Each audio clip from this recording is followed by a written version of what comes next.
Well, good evening, Legacy families, and thank you for coming to our 2020 DLP Parent Orientation. This is a exciting time. It's very, very different, and we're working out the kinks here a little bit. So, thanks for your patience. And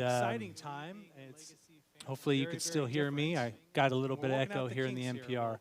But we are really excited to try out some of this new live streaming equipment that we have that we'll be utilizing this school year.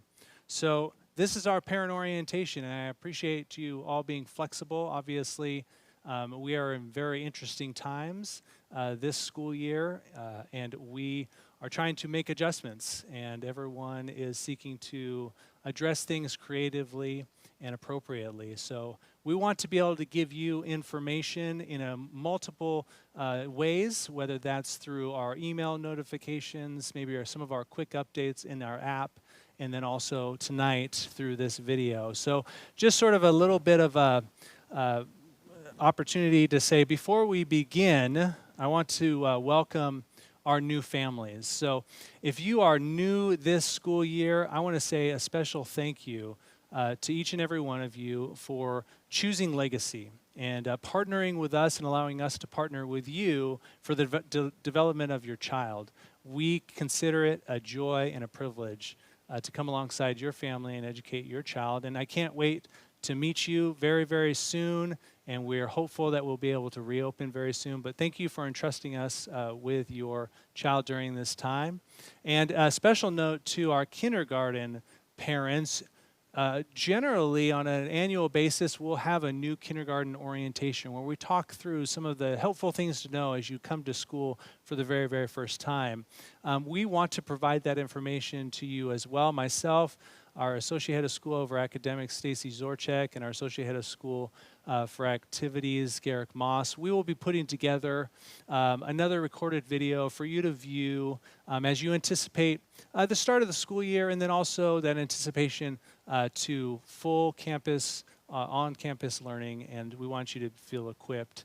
But certainly if you have questions in regards to your particular kindergarten start, please feel free to reach out to us. It is a little bit of a different start, and so just by way of introduction, I want to just say our heart today, my goal is to provide information that may extend a little bit beyond the emails that have come out, and to provide some of our plans with the different offerings that we have, kind of allow you to hear our heart and our mission in regards to how we view the things that are going to be happening just within 1 week, and then also provide an opportunity for you to ask questions.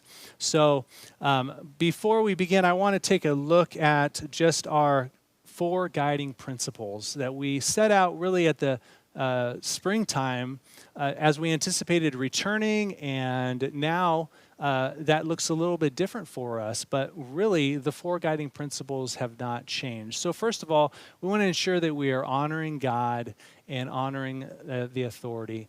That's what we are looking to do in terms of honoring the authority that is before us, and being faithful to what God has called us to do as an institution, and the authority that is above us. We ultimately know that God is our authority, and He has placed in our lives and in our communities governing authorities, and so we want to be mindful and up to date and do our due diligence to understand what are the expectations, what is expected of us to ensure the safety of our students. Secondly, we want to promote safety.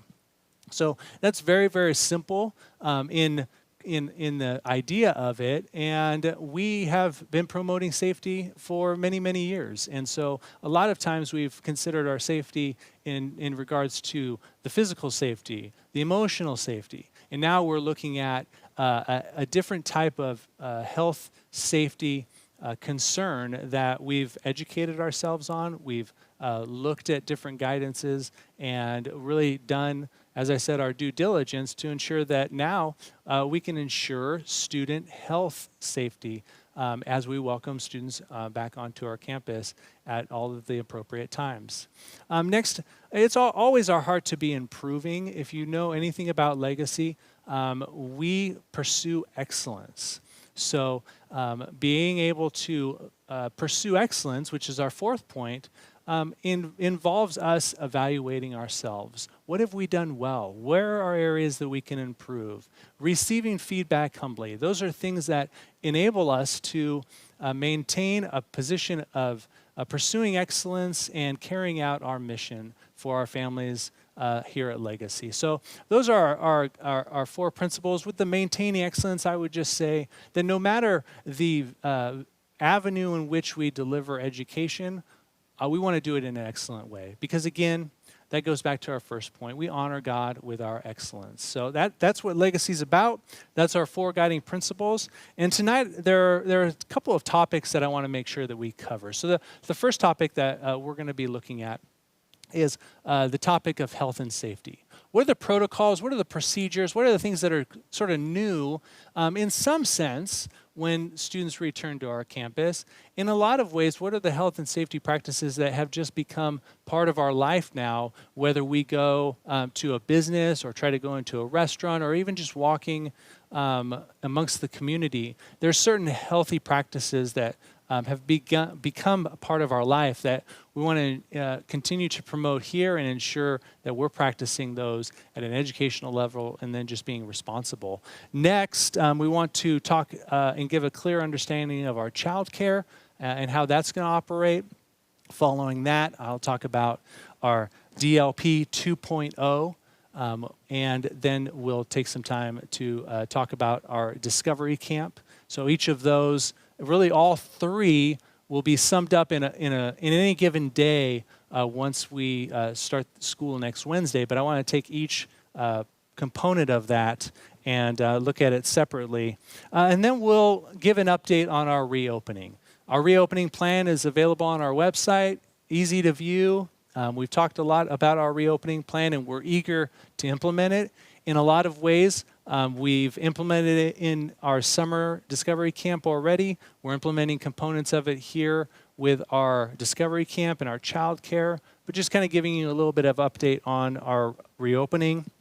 And then finishing our time with some additional helpful information that sort of doesn't really fit in any particular box, just kind of as they've come to my mind, I wanted to make sure that I addressed with you guys. And then we'll close our time with a Q&A. And the way that the Q&A will operate is that the chat in our YouTube Live will be opened at that time. We'll take a short break following the presentation, about a minute or so, where you'll see the logo come up, and then we'll get situated with our moderator, and then we'll come back to a live feed where I can read through those questions that are submitted and answer those for you, and we'll close out our time, because I know there are questions that you no doubt have. So first of all, talking about our health and safety. Our health and safety. First, I want to answer this question that is, I think, very foundational. It's, where are we getting our information and our direction? It's very common to look to school leaders and wonder where are they getting their information? How are they making decisions? We want to be transparent and open about how we've educated ourselves. We have looked to a number of resources and sources that I want to share with you right now. None of them are going to be of huge surprise. But we have sought to do our due diligence over the summer. So in terms of resources and sources that we have, the first would be the CDC. So the CDC's released their guidance for us to take a look at. Secondly, we would be looking at the California Department of Public Health in consultation also with the LA County Department of Health. And just a quick word about how those two departments work in relation to one another. Because I know that we all, if we're watching the news and we're trying to stay informed about things, we'll see news about the American Pediatrics Association giving their recommendation, or the CDC giving their recommendation, or the WHO.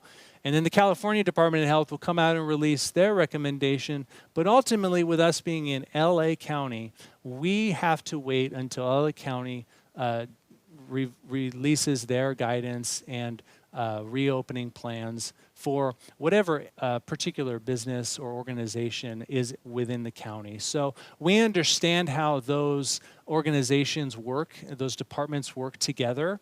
And so we're mindful of the recommendations that come from these other organizations, but ultimately we're looking to the LA County Department of Health. And they've been very, very helpful. They actually provide a fairly frequent, I'd say in the past couple months now, it's been once a week, a telebriefing for educators of K-12 schools, where that's an opportunity to hear directly from Dr. Barbara Farrar, who gives the updates and makes a lot of the decisions, for her to share with principals and educators about their thought process, things that they're thinking through, and then allows for some question and answer time as well. So we're able to listen in on that, and we're provided that information. Actually, a lot of that information will come out prior to the public information coming out as well. And so we've had to have flexibility in that. We've seen that with the announcement of the waiver. First with the closure announcement of the watch list on July 17th, and then the option for the waiver being released by the California Department of Health, and then not having any sort of guidance in writing about how LA County particularly would offer those waiver applications until, unfortunately, as we all know, they announced that based on some guidance from the California Department of Health, they were going to hold on applications. So we've already experienced that relationship between all of these departments, and so we know which departments to look to. Next, we would say we've consulted with medical professionals, and I've shared that in some of my communications. Obviously, we want the guidance, we want the recommendations, but ultimately, it was very important for us as an institution to look to those who are on the front lines. Those who are on the front lines at our local hospital, Henry Mayo, and those also who have a familiarity with our program, our school, our facility. So being able to reach out to the chairman of the task force, who happens to be an alumni dad, Dr. Bud Lawrence, and have him review our reopening plan, give insight and recommendations and modify that and submit it to him again. Ask a nurse who works with COVID patients and works in the ICU as well to say, okay, what does this look like? What are your thoughts? And receive those thoughts. So again, wanting to do our due diligence and be thoughtful and make appropriate recommendations and a plan of action for the safety of our students. And then lastly, just reviewing other institutions, whether other academic institutions, reviewing dozens of reopening plans, not just in the state of California, but throughout the nation. We have access to schools putting up their reopening plan and just trying to think creatively about how to approach this issue. Now, obviously, the regulations in another county or another state would be different, but the idea is to think outside the box, be creative, and be thoughtful about our reopening plans. So that's sort of our resources and our sources that we've looked at. And so next, just sort of moving into now, as a result of that, what have we done? Physical distancing. That's something that is been promoted from day one. Now we have a little bit more of an understanding of it. And so what will that look like for us in our context? First of all, our classrooms where students will return, those have been constructed to promote physical distancing. So we've gone into our classroom, we've measured out the classroom, we've laid out the desks to ensure that the number of students in a class actually can be seated at 6 feet apart, or if in the instance where there is not the ability to have physical distancing for a group of students in that class, that we have installed the plexiglass barriers. So in terms of installing those plexiglass barriers in cases where physical distancing is not achieved, we've gone ahead and taken those measures. So those are being installed right now, and we're very happy with the physical layout of our classrooms for physical distancing. Additionally, signs and markers will be placed throughout our campus to remind students, give that visual to children, to adults. And again, these are things that you have seen as you've gone through the marketplace and other institutions and businesses. So not a lot of this is revolutionary for any of you, but it's something that we understand that is important, and we want to make sure that we provide to our physical building to just help be those reminders. Just in terms of ensuring that when the lunch area is used, lunch will be eaten indoors where we've already established that physical distancing, and then the lunch tables are marked out from our Discovery Camp actually to ensure that when students are eating snack, they actually have squares on the tables that mark either whether they're permitted to sit at that spot or they're not permitted to sit at that spot. So even in our outdoor facilities, those markers are there to promote physical distancing as well. And then on our playground, I can just tell you I was very encouraged by how our Camp Discovery ran with rotations of students even being able to be outside for some time, and our staff out there promoting and encouraging and reminding students to keep that distance from one another, respect one another and the health of each other, and to maintain that physical distancing. As I've mentioned in our reopening plan, structuring our recesses and our lunch so that it limits the number of classes out there at one time so that we can maximize our full space out there will again promote that physical distancing.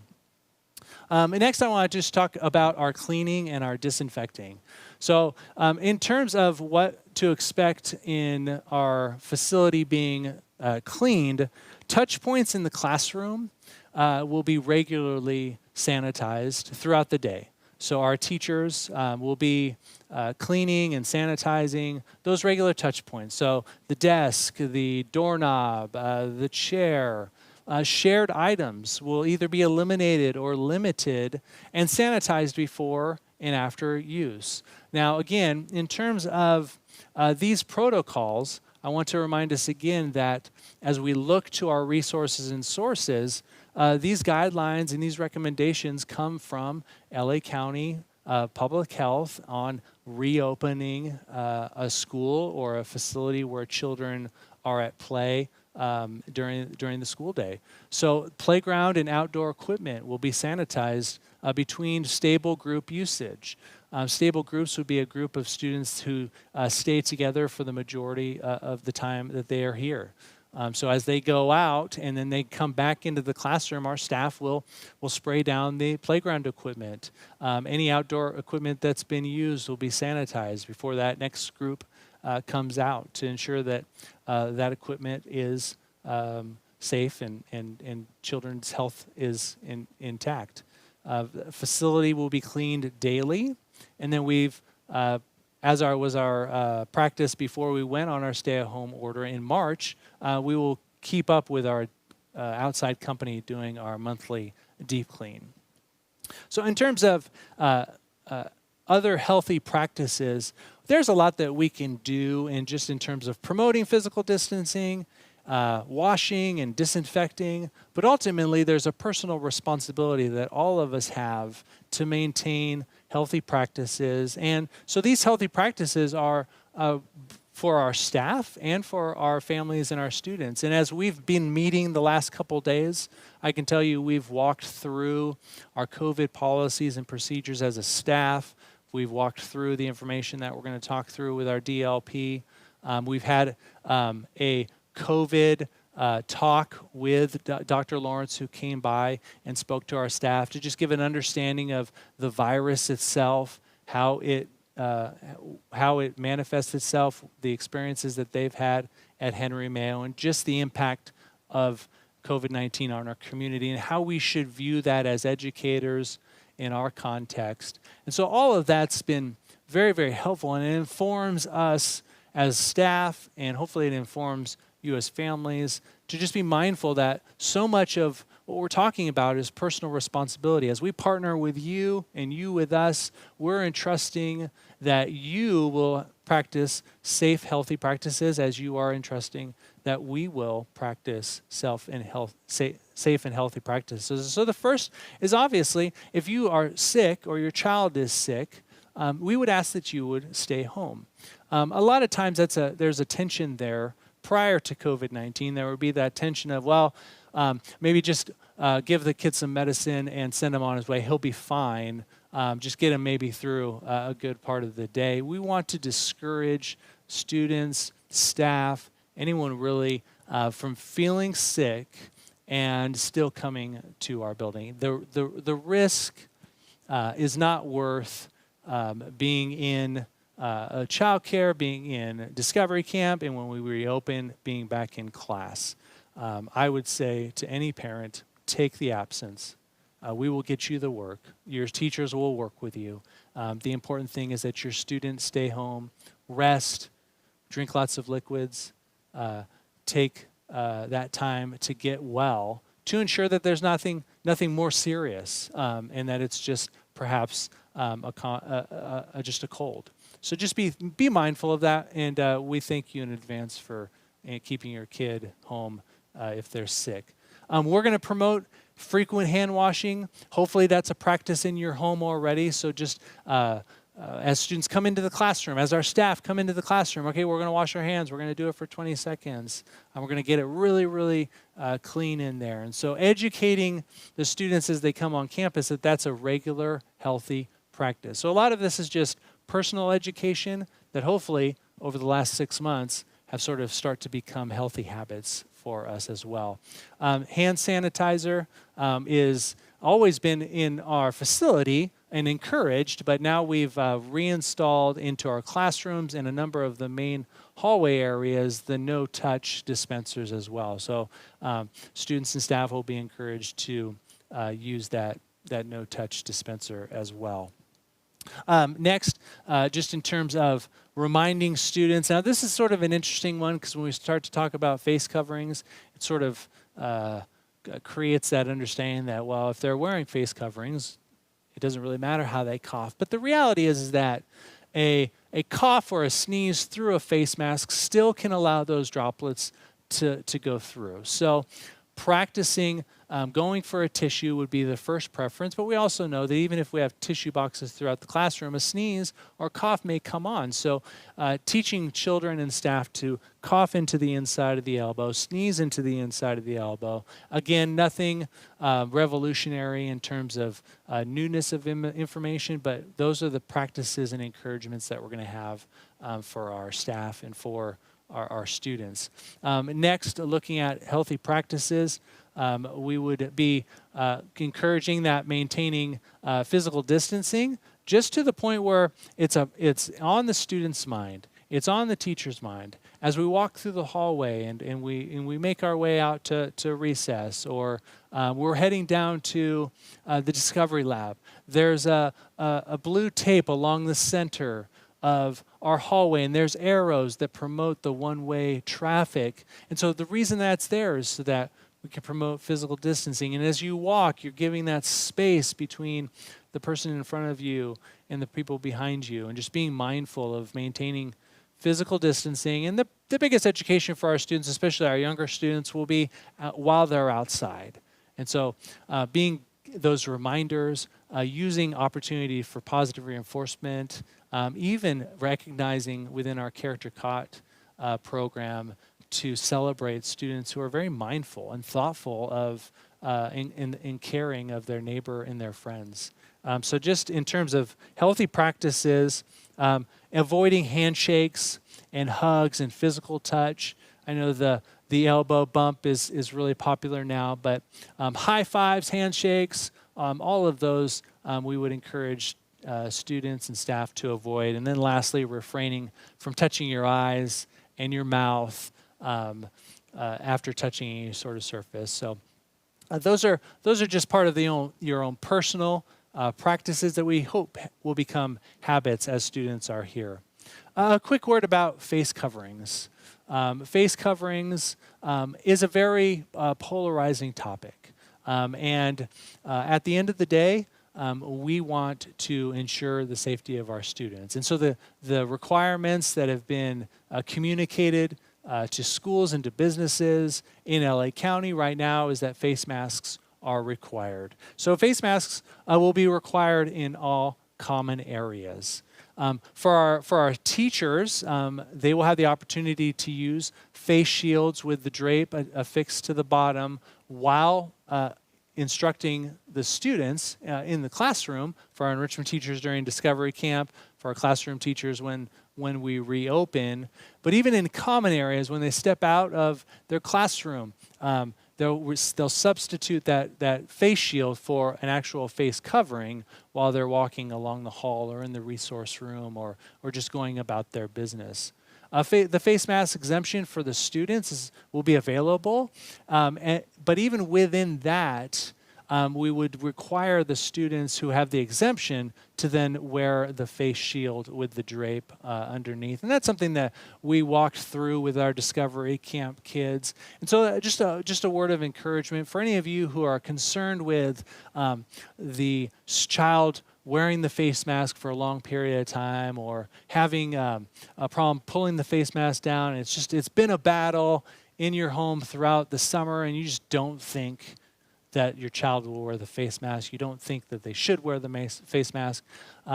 We're wanting to be very thoughtful, very gracious, very kind with providing the opportunity for the face shield with the drape to students who need that. But then also allow us as a staff to promote face covering, to encourage face covering. Because if you've been in the legacy classroom, if you've seen your child impacted by their teacher, you know that there are certain things that your students can rise to because of the care and nurture of your teacher. So as your teachers welcome them back and they see a face mask on maybe in the hallway, or they hear from the teacher the importance of wearing the face mask and not touching your face, and we're going to keep it off of our chin and proper coverage. We want to be able to see that appreciation from the student's perspective of, oh, wow, my teacher thinks this is important too. And now, you know what, it's actually really important to me. And so encouraging that, we've seen that transition in other areas of students where perhaps they haven't been comfortable on stage during a performance, and we've encouraged that and provided more and more opportunities to try to get over that hump, get over that struggle, persevere, and find victory in that. So we want to work with you as a family. So I would just say as a family, as parents, speak of these regulations and guidelines in a positive manner. It's going to be counterproductive for your child to hear in the car or in the home a negative view of face mask, and then as they come to school, make that switch to view it as a positive or as a necessity. So as a requirement here, we want to view it as something that's positive and manageable. Obviously, it says there that we want proper coverage to be utilized and enforced as well. And so the face covering would not be required during PE or outdoor play because, again, going back to that guidance that we refer to, there's been guidance that allows for during outside play and exertion, as long as the physical distancing is promoted and ensured, that our students and children would be able to have that opportunity to not have the face mask. So the question of, well, is my child going to be wearing a face mask all day long? Well, if they're in the child care, they'll have a little bit of window there when they go out for that recess block. And if they're coming to school for PE, they would also have that block as well. So hopefully that's clear and encouraging just in terms of how we are viewing face masks. And I'll tell you, my face itches and I have to adjust it. And it's just a part of being out and being a responsible citizen and adhering to the guidance and regulations that are out there. And our staff are making those adjustments as well too. So moving on to how we are making changes to our facility, just practically speaking. As students come to childcare or to Discovery Camp, the student cubbies will not be utilized. Again, those are close quarters and don't promote physical distancing right now. So students will bring their belongings in a bag. We're going to allow for, if younger students need to bring the roller because they're bringing a lot of supplies, that's okay. They'll bring it, they'll place it next to their desk, and then be able to work independently there with their supplies there. They're not getting up and going back and forth and crossing students perhaps that in a way that doesn't allow for physical distancing. Our 6th grade students will not be using their lockers during DLP. When students return for full on-campus instruction, we'll have a rotation in a system and students spread out, identified in ways that allow for limited numbers of students at the lockers in a physical distancing way to rotate through, grab their things, then go to the line or the classroom, and then allow for other students to be at the lockers as well. Playground, I talked about the sanitization. Just being out there, we won't be allowing for shared use items. So the question has been given about bringing your own equipment. I'd like to give some guidance to that, probably a little bit here in the future before school starts, about how we would ensure that any sort of students bringing a playground ball or basketball or a soccer ball to childcare or during our reopening, how we would sort of approach that. So we're gonna hold on that for right now. Drinking fountains, we have our water bottle fillers throughout the campus. We're looking at installing a few more as well. The drinking fountain part of the sinks in the classrooms and in the water bottle fillers will be turned off, and there'll be a cover on those so that students know that that's not how we get hydrated. And for students who are coming to campus, it's going to be very, very important that they come with a reusable water bottle, whether that's a Hydro Flask or an Nalgene or some sort of water bottle that they can refill at the water bottle station, and it's not an issue for us to try to locate a way to get them hydrated. So in terms of your checklist in the morning, gathering all the necessary supplies, books, lunch if they're coming to a childcare, and then either way, if they come on campus, to have a water bottle on them, a reusable water bottle that they can fill at the water bottle stations.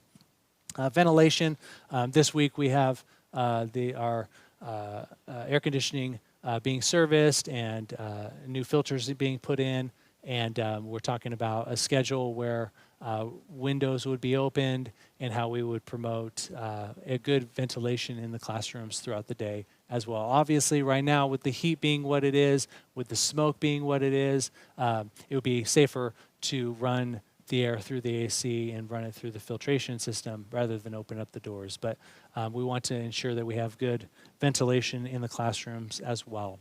Moving on to our DLP 2.0. Obviously, I can talk a lot about the experience that we had in the spring and how it was all hands on deck, sort of crisis mode, stay-at-home order, everyone trying to figure things out.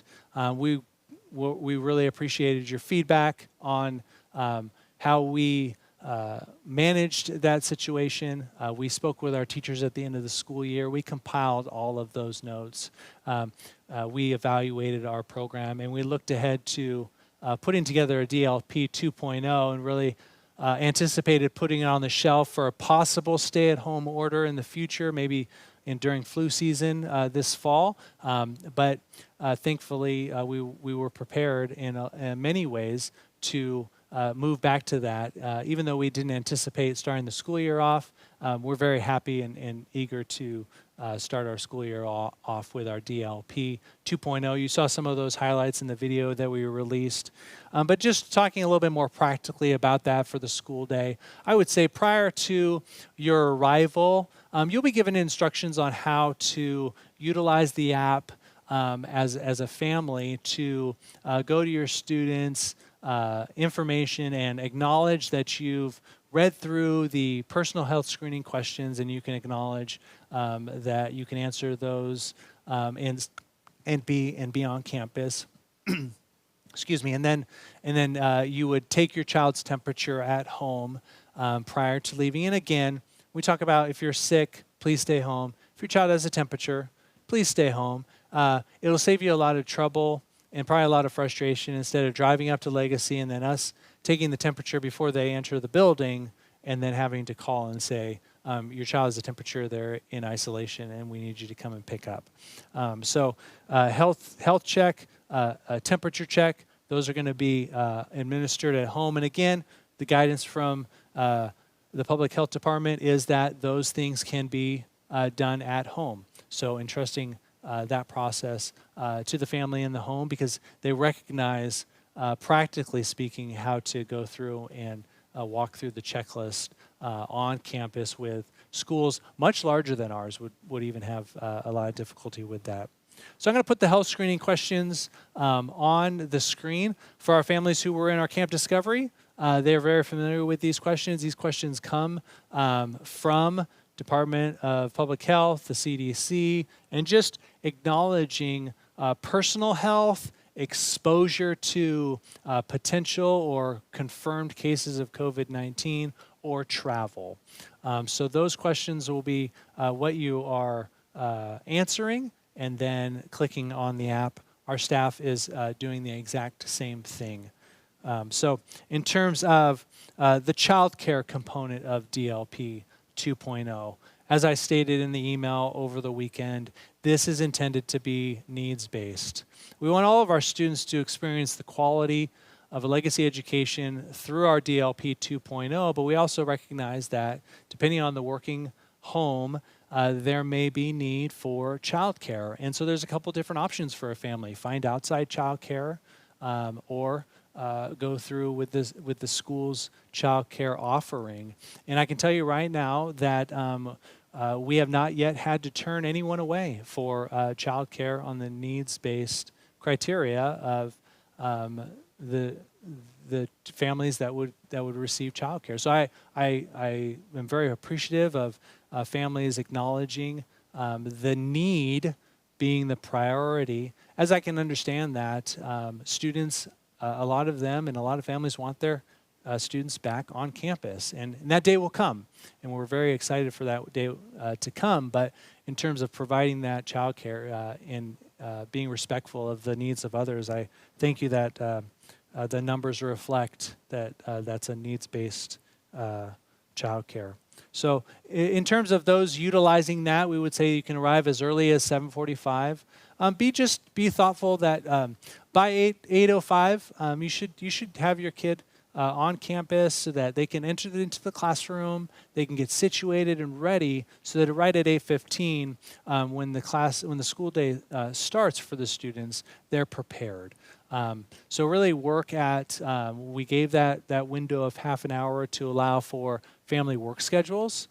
We have just we've been able to see that even over the course of the years, the amount of traffic that picks up in a morning drop-off is about at that time, 7:45, 7:50. And so being thoughtful about when students can come to be at Legacy. The students in childcare, where will they be? They will be in one of their grade level classrooms.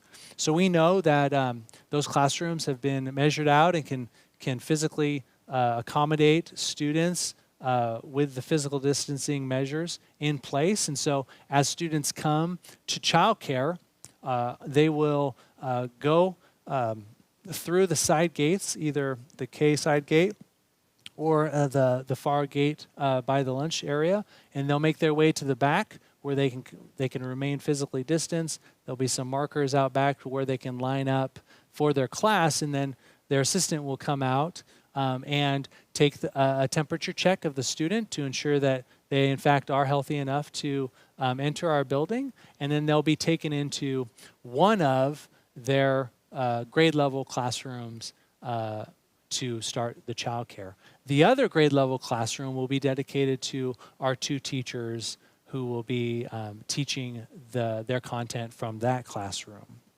The supervision during our childcare will be divided with our assistants in that grade level being in that childcare classroom, providing student support and help, answering questions, troubleshooting technology, and just ensuring that, in fact, this is a dedicated learning time.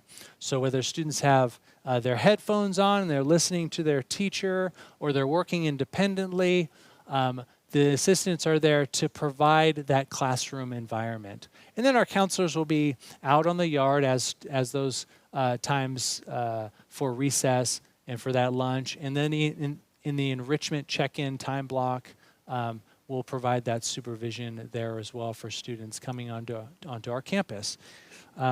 Next, in terms of the drop-off and the pickup, in regards to the drop-off, we would really encourage families to utilize the car line. That's going to limit the amount of traffic, the gathering, the temptation to catch up with so-and-so. We really want this to be pretty smooth drop-off. Our administrative team will be out there to help students exit out of the car, direct them where to go, and that'll really help things move along quickly.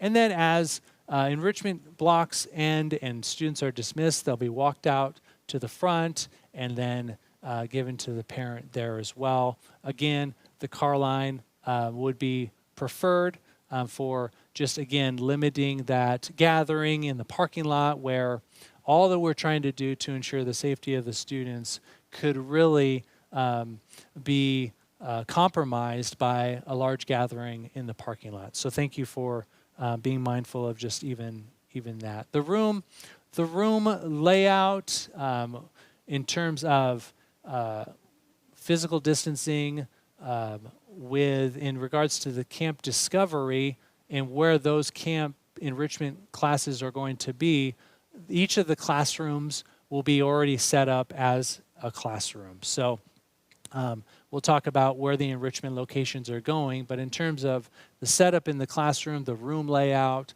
that'll look identical to what we've previously communicated about our physically distanced classroom. Check-in will be for the childcare.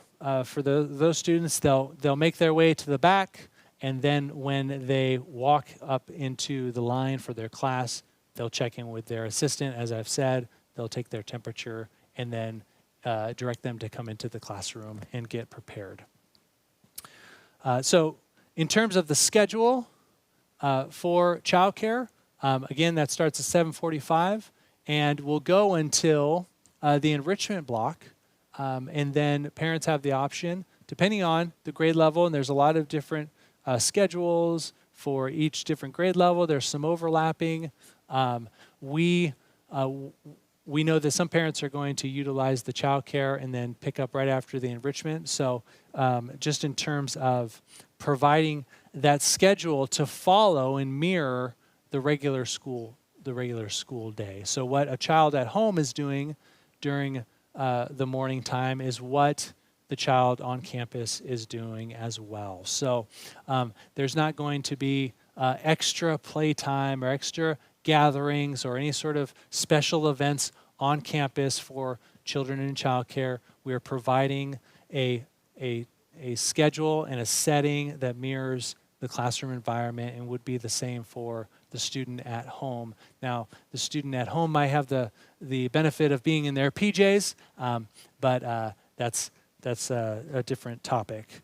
For recess, that'll be embedded into the school day for students at home, students on campus with the childcare, and it's just a time for a little bit of a break. So at home, taking a break, getting a snack, being here on campus, taking a break, getting outside, maybe getting the wiggles out, stretching, and then coming back in for class as well. Lunch, if you're at home, prior to coming to your enrichment, if your enrichment is after lunch, or perhaps following your enrichment if your enrichment is before lunch, lunch is to be eaten at home. We will provide a time for the students who have childcare here to eat their lunch, and the students who are here will have an option for a grab and go from our lunch provider. California Fresh Foods has put together a menu that they'll communicate out to families who sign up for that grab and go option, and that's provided for the students who are in childcare now, and then when we return to campus, that'll be available to all students. Childcare versus after school. So for our families who need care after dismissal, we will provide the traditional after school. And actually in the forms that were sent out earlier this week, there's an option to sign up for after school. There is that portion that is for morning care, which would be available once we return to campus. But if you need after school, go ahead and use that form to register for after school and let our front office know that you'll be utilizing that on a regular basis for this school year. Distance learning. So our daily schedule. Our daily schedule is intended to make that transition to back to school learning a smooth transition.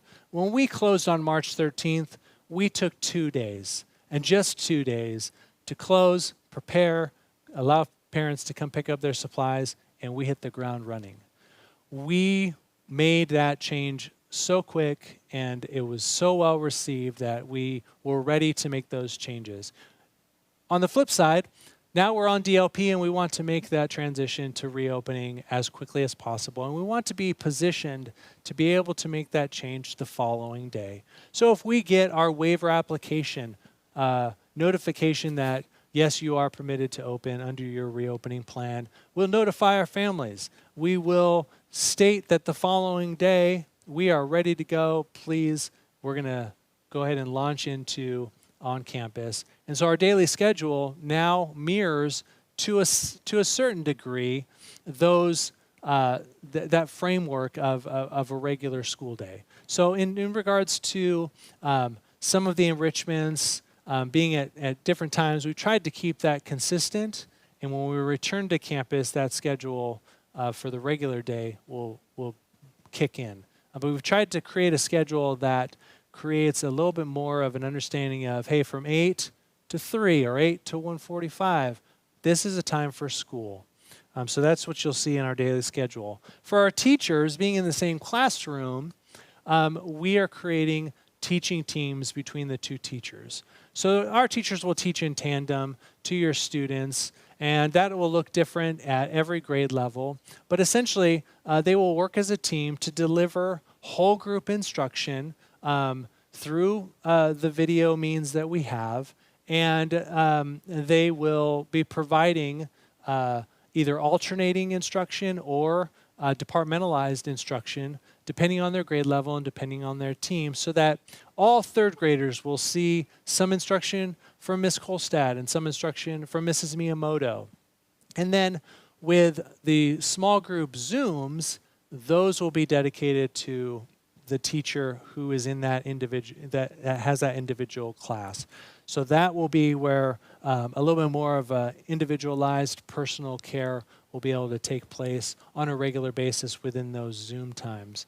And then I think lastly, just in terms of our distance learning, we made a real large emphasis on in our live instruction. I just want to just give a little bit more clarity and direction on live instruction, because there is that sense that we don't want students on the screen for 7 hours each day. But we also don't want students to just have a few minutes of instruction and then sort of a free-for-all or work on worksheets and try to figure things out. We've been training our staff on utilizing different technology and strategies through distance learning that will be effective, to where teachers can get on and have a live welcome, have a live lesson with the students, and then invite them to maybe watch a pre-recorded video of themselves that reinforces the material, allow for the students to then go into a time of independent work, and then jump back on and have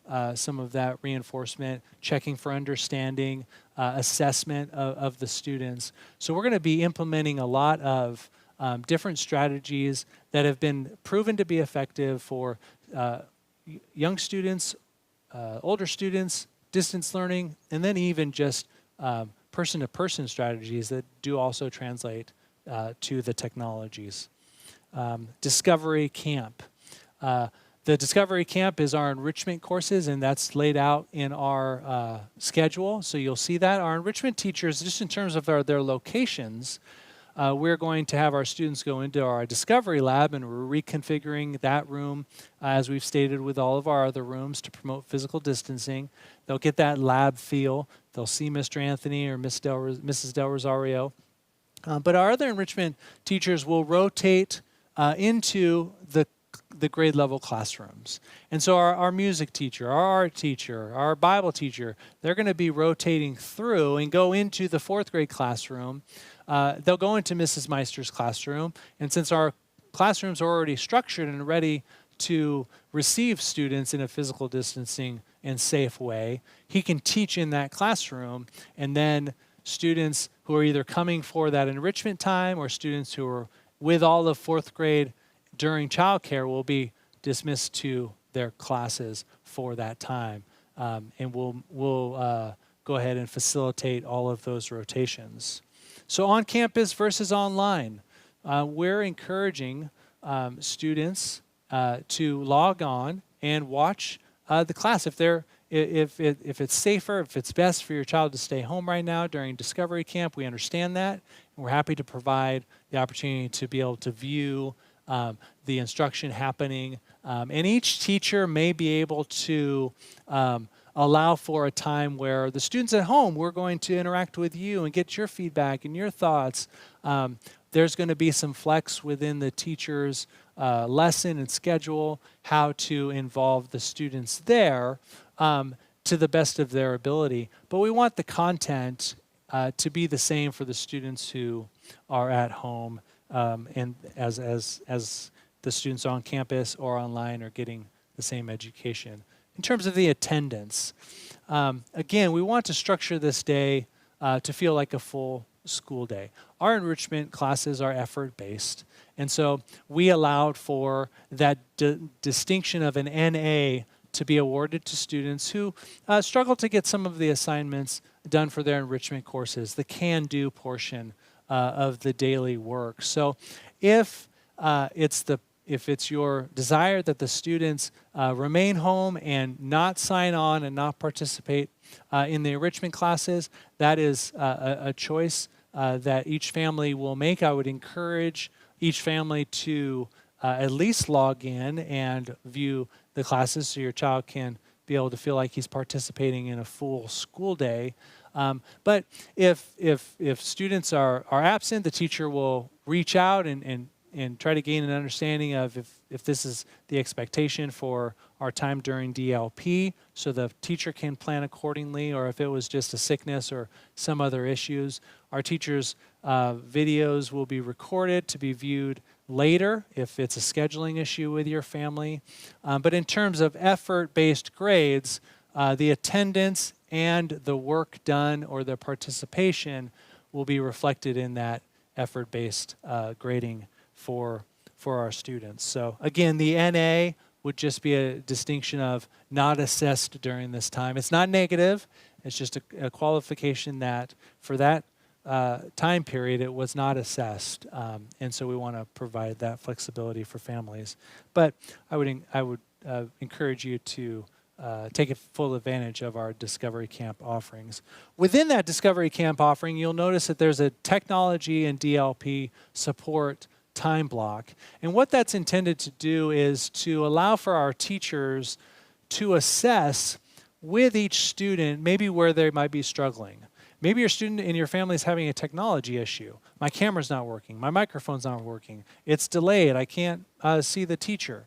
Those will be times where your student can come and meet with Mr. A. He can troubleshoot the Chromebook or identify, is it a tablet that maybe isn't configured with our our program. I will say that for technology, our 4th through 8th graders will all have their Chromebook that they will take home and utilize, whether they're on campus for childcare, off campus, and coming just for enrichment. When we reopen, they'll still be able to utilize that Chromebook.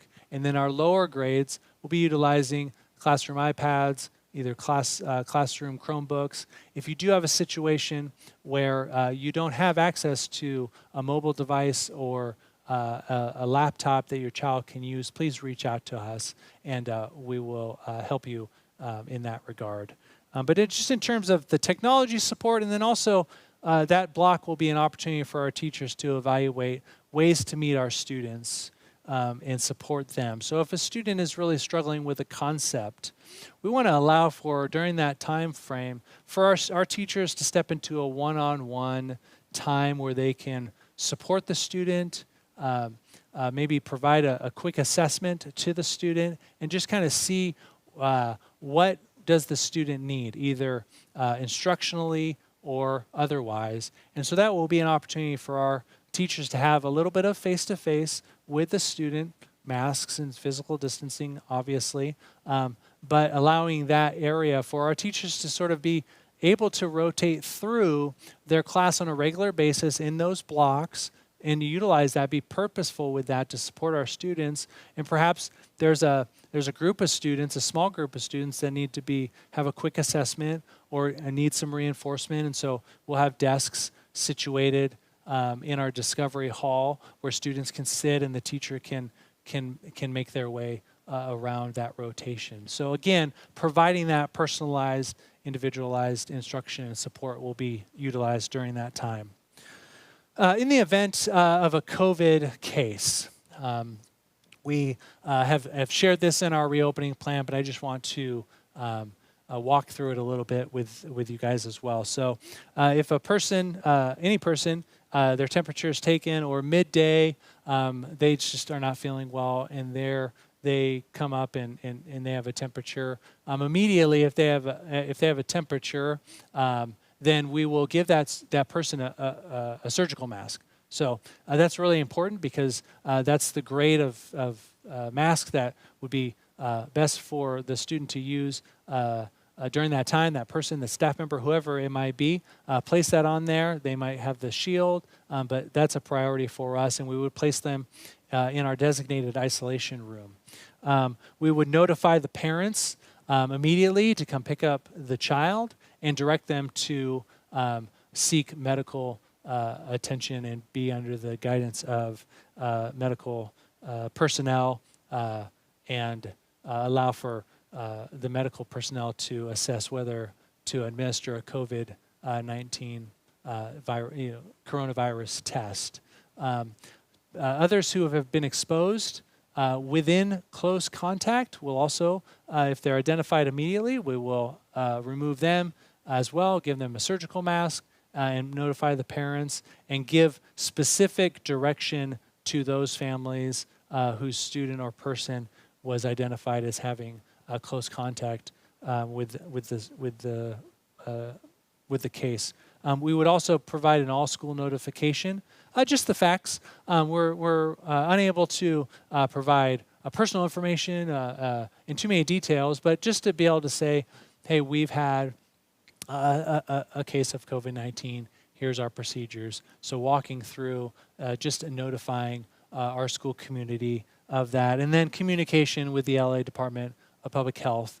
They have their guidance. Obviously, every case of COVID-19 is reported to the Department of Public Health, and schools are instructed to work directly with the Department of Health when a cluster has been identified. So three cases within a certain setting within a window of 14 days would be how a cluster is identified.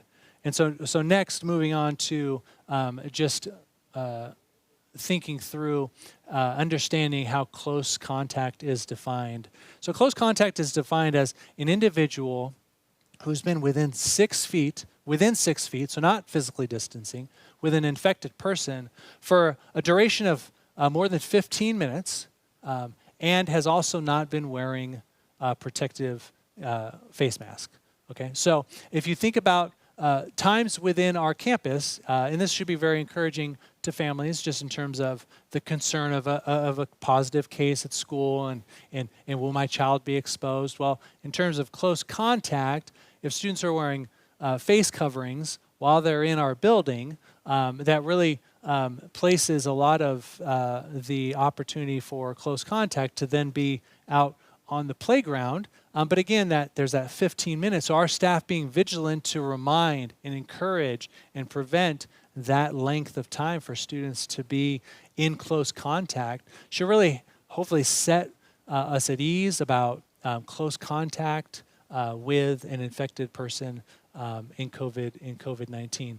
So an individual also would be defined as someone who's been in unprotected contact with an infected person's bodily fluids or secretions, for example, being coughed on or sneezed on when not wearing physical or not wearing those masks. So utensil sharing, sticking things in your mouth, that would be defined as close contact. So again, with us promoting physical distancing and our face coverings and allowing for very limited time where that would be even a possibility, I hope that's encouraging. And those definitions of close contact come again, going back to what I said at the very beginning, those resources and sources, those are not definitions that I've made up.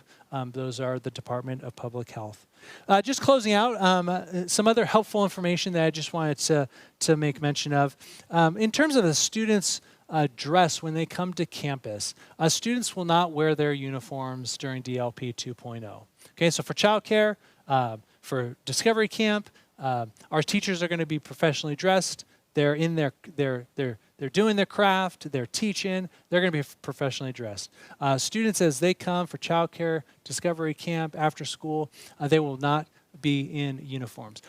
They will follow the free dress guidelines that are in the handbook, but they will not be in school uniforms for the time that we are in DLP 2.0. I am so excited for that day when we can welcome our students back for a full reopen on campus and say, throw that uniform on. I'm going to put my bow tie on. Students are going to put their uniforms on, and we're going to run back into our campus. So we're going to hold the uniforms until we are back on campus for full on-campus instruction. Calendar events. I know the calendar went out with all of those forms. We just want to give you a clear picture of the year. Obviously, those events will be assessed as the weeks go on. And so our communication will continue to be regular in regards to how we're going to approach Meet Your Teacher Night, how we're going to handle Back to School Night, how we're going to look at some of these different events that would regularly be scheduled but cannot happen because of COVID-19. And rather than project out a certain number of weeks, we're just going to take it on a week or a few weeks ahead of time, depending on the event. Obviously, some events need more warning than others, but we'll be communicating that out. So you're looking at the master calendar and wondering, well, where do we have to go for Meet Your Teacher Night? We'll be addressing that, how we'll be handling our Meet Your Teacher Night here very soon. And then also, we recognize that students need to get their supplies, need to get their items. So we will be scheduling a supply pickup time next week for our families to come by, grab the things that you need, and be all prepared and ready for the first day of school. And then lastly, we will be putting together a DLP student family agreement just so that we can help the students think about school from a distance. And so important things to remember when you're on Zoom: proper etiquette, proper independent work expectations, behavior expectations during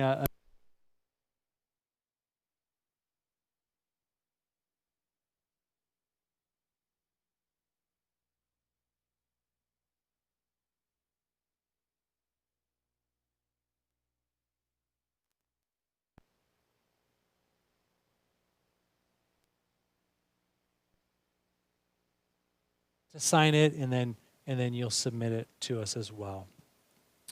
Lastly, I wanted to just close. I mentioned that we've had consultation with medical professionals. So I wanted to just share a letter of recommendation that Dr. Lawrence was so kind to give us. And so I want to close our time of the presentation with this letter. It says, "To whom it may concern, we are in an unprecedented time.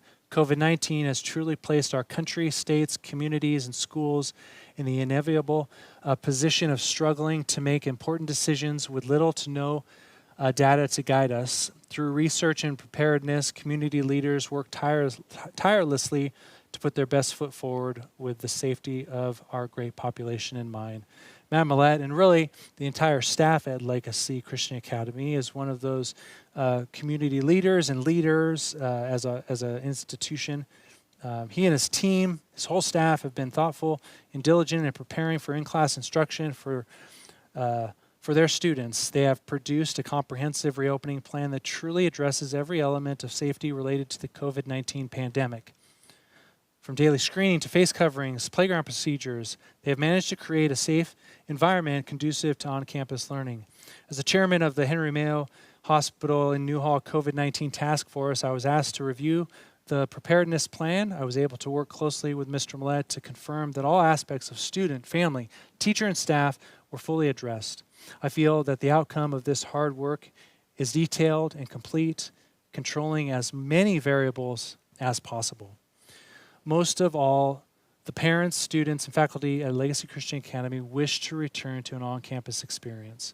This is something this progressive reopening plan safely allows for.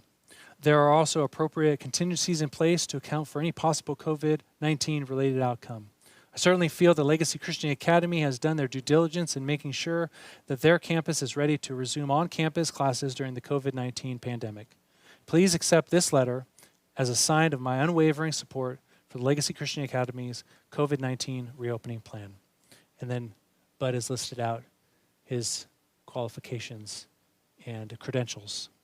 So just be encouraged. I know in many ways it is hard to imagine, especially with so much news and many narratives running throughout our news feed or our social media feed, what it's like to return to campus and to return to some sense of normalcy. And we want to provide that pathway for our families to do that in a way that acknowledges and follows those resources and sources and guidelines that we've talked about, and being thoughtful and appropriate with our plan.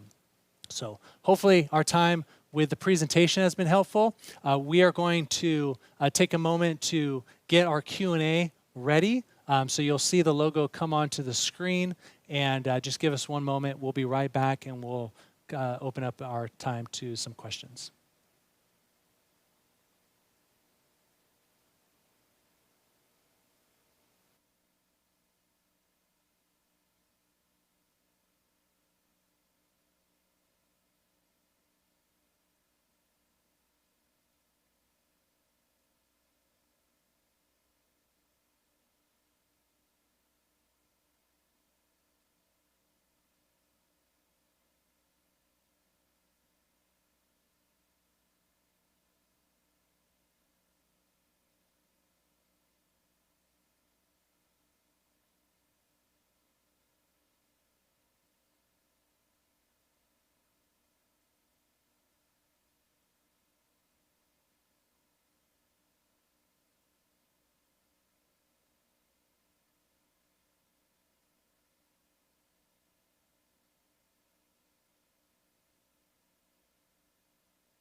All right. Well, a couple of instructions for our Q&A time. If you're not seeing the chat come up on your window, go ahead and push refresh, and that should allow for the chat to show up on your feed, and you can insert your questions there. I will say if we run out of time and we're not able to get to all of the questions, or some of the questions that you ask roll up into the feed and our moderator is able to grab them, we encourage you to go ahead and email those questions to info@legacy-christian.com. But our hope is that we would be able to answer any questions that you might have this evening. So let's take a look at some of the questions that we have. The first question that we have here is, do we have a specific schedule of which day is which enrichment? Also, if we only want to attend one of the two enrichments offered that day, do we just come later or leave earlier? Yes, I mean, there's certainly flexibility in terms of our offerings, whether you do it online or on campus, or if you choose to not participate in one of the enrichments for that day. I will say our schedule is structured so that it mirrors a regular school day. Our hope is that students would attend for the school day, but in terms of the grading and the attendance that I mentioned earlier with regards to NA and the effort-based grading, that would apply to those situations. But certainly there's flexibility in having some drop-off times be different for specific days. I apologize if I missed this. That's okay. This is for kids in child care. Will they have the Zoom classes streamed for all the kids in the room, or will they be on their computers for the duration? That's one of the components that we're looking at, just as specific to each grade level. Looking at the numbers of students signed up for child care in a particular grade level, and what will be most conducive to a room that size. Obviously, we have technology in those classrooms to allow for all the entire class to watch the Zoom on one screen, but it might be more beneficial for the room setting to have each student kind of focused in with their headphones and microphone and an individual laptop there to remain engaged and focused on the learning. So we're gonna sort of evaluate that the first couple of days as we get into it. But we do have those capabilities to make that shift. Next question: what will students be doing during the technology portion of enrichment camp? If they do not need DLP assistance, is this a computer lab time? That's a good question. We anticipate that our teachers will be utilizing that time well. In terms of just maybe a student's not struggling, maybe the student's doing very well, but the teacher also wants to maybe extend the learning, or just wants to have a one-on-one check-in with the student. And then there'll also be that component of a study hall. So most of you know about the work in progress model, where the assignment's not necessarily completed in the time that was allowed, so we're going to put that away. And you can tackle that during your work in progress folder, so that we do keep that school day really protected. Just to confirm, the next question is just to confirm the kids attending the child care program will be provided a laptop. So 4th through 8th, they're going to be given their Chromebook to use really beginning this school year for our 4th graders, and then they're actually going to continue with that same Chromebook throughout their time at Legacy. And there'll be some staggered flexibility with whether they take it home and what grade level do they start to take it home and bring it back. But the 1-to-1 ratio for our Chromebooks in 4th grade and up. And then as students come to childcare, we have class sets of Chromebooks and iPads in the different grade levels that students will have access to during childcare. If you have your own little Chromebook for your student, we would encourage them to bring it, but we do have school Chromebooks as well that are available. The registration form for the Discovery Camps says it's closed. Can we still register? Yes, so in terms of the Google form registration that we sent out over the weekend, we closed it last night just so that we could begin to tally those numbers, go through duplicate entries, and try to begin to create the grade level lists so that we could begin planning and know what our numbers are. So that process is still happening right now. And then, in terms of the child care option, that'll be available as well. And then the Discovery Camp Enrichment offerings will open up also. So be looking for that to open up again. Will leveled math groups be continued for 5th grade? If so, how does this work with the team teaching? Yes, they will continue. They'll continue in a departmentalized fashion. So 5th and 6th grade, and really 4th grade as well, just in terms of their math being departmentalized much differently than at the lower grades. We're going to enable our teachers to still provide that instruction to the level math groups, and so providing space for the teachers to teach that during the math lessons is already in conversations with those teachers and Ms. Zorchek, and the teachers will step into that in terms of addressing how that's going to be accomplished, what will be expected of the students. There's a sense that as well, the first couple of days of school, as is the case with every school year, there's a lot of assessments that are given, and the new teacher for the students are having at that grade level need to assess and figure out where are the students, all students really, going under that assessment and finding their placement. So that'll be taking place as well these first couple of days, and probably too as we sort of have the teachers evaluate where students are coming in from a spring of DLP and what adjustments need to be made. Our teachers are sensitive to that and are planning for that. Should we expect homework after DLP enrichment is completed? No, our hope is that within the context of the school day, in this unique time of DLP 2.0, that it would be focused, it would be teacher-led with technology and live instruction, and that the opportunities for students to work on their classwork during the school day would allow for them at the end of the day to be done, and also now incorporated into the schedule as those technology DLP support times, which will add that additional support. So our hope is that, hey, the school day is done as it's on the schedule, and then the families can enjoy their afternoon and evening. Can you discuss promoting versus enforcing social distancing, hand washing?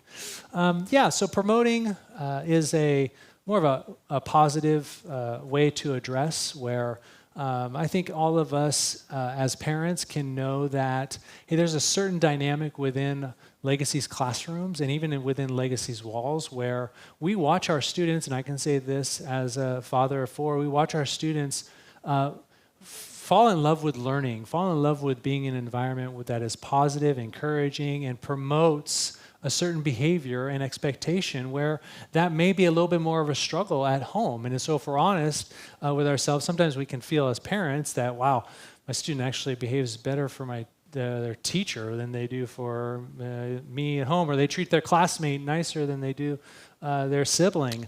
And that's a real tension that we're sensitive to, and we're trying to build into our students those practices, those habits, that character that then overflows into all parts of life, but they're practicing it here. It's promoted here.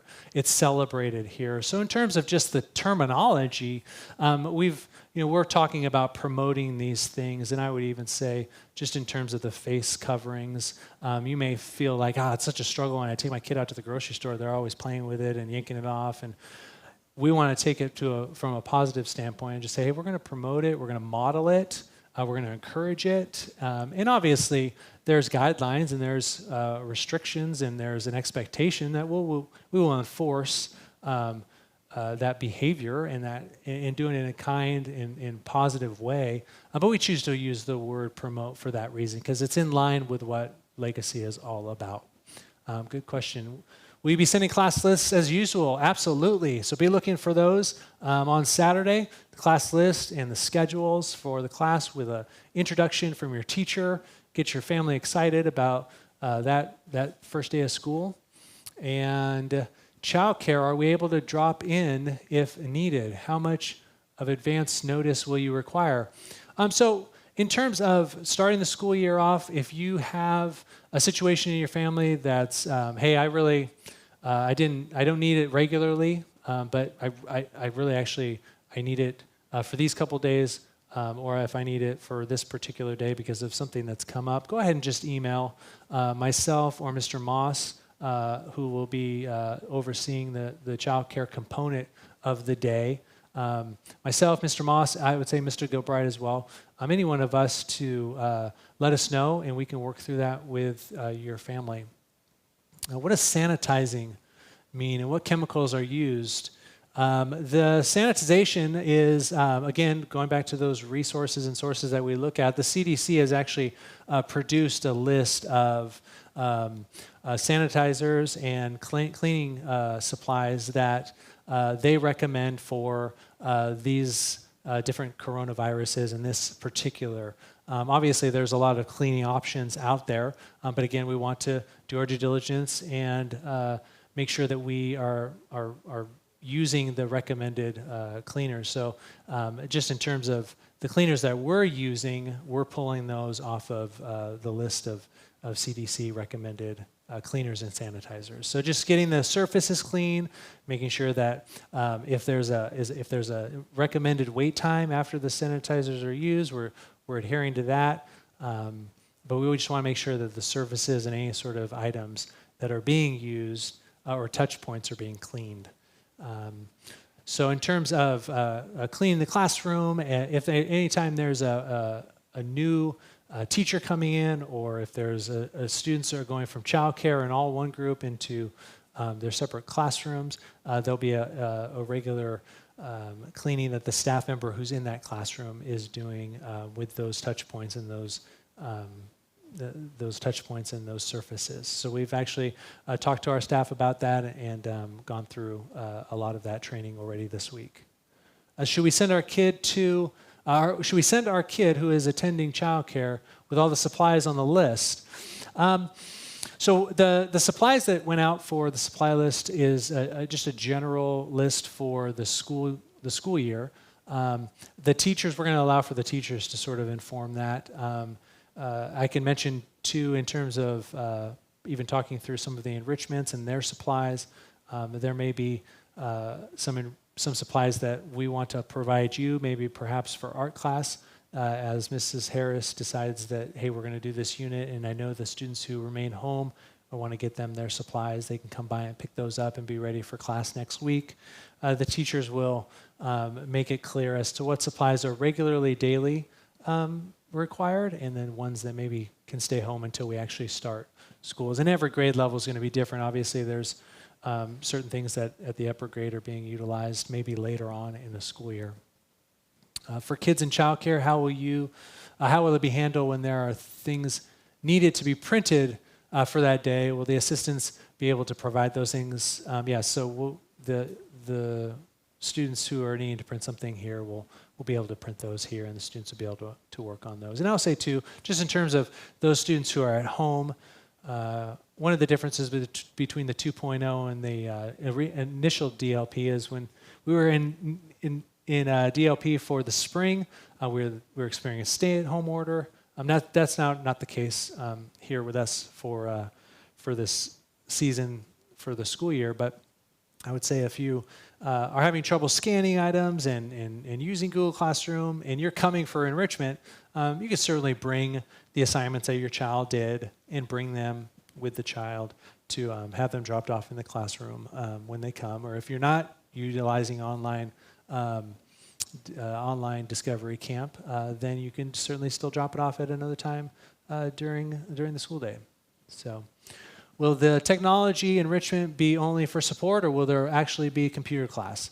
That's a fair question. So where we've landed right now, just in terms of the technology, DLP support, and then the offerings with Discovery Camp, there are certain enrichments that we want to have the in-person hands-on component, and then just the offerings being wide enough that it's the majority of our regular enrichment offerings, and then also recognizing that the students are on the computer more than they would normally be in a regular school day. So we have given Mr. A the freedom to be able to troubleshoot some of those technology issues, be quick on the response to anyone at home having issues, and we want to allow for, even during that technology time, some of that technology and DLP support will be actually in the innovation lab, so students will have access to GG and typing and other tech skills that will integrate in with the teacher while they're in that classroom and that time block. So we want to be creative with that, recognizing the students are having a greater access to computers. And so if there's one enrichment that we can say we're going to hold until they return to on campus, for all those reasons, we've chosen to not have the computer class be the traditional computer class during that time. So really, again, as a thank you and a close, to just say we really appreciate that you have decided to partner with us. I think that right now we are in a crucial time of educating our students, being a support to our families, and this is unprecedented times that we are all experiencing, and we're all here at Legacy grateful that you have chosen to send your child to Legacy this year. We can't wait for the first day of school, even though it's going to look a little bit different. We just feel like the feeling of it being normal is building amongst our staff. So we're very, very excited and eager to start the school year. Hopefully, questions were able to be answered. If any of your questions got missed or you weren't able to ask those questions, please email those to info@legacy-christian.com, and we'll get back to you as soon as possible. And thanks for tuning in. Have a great night.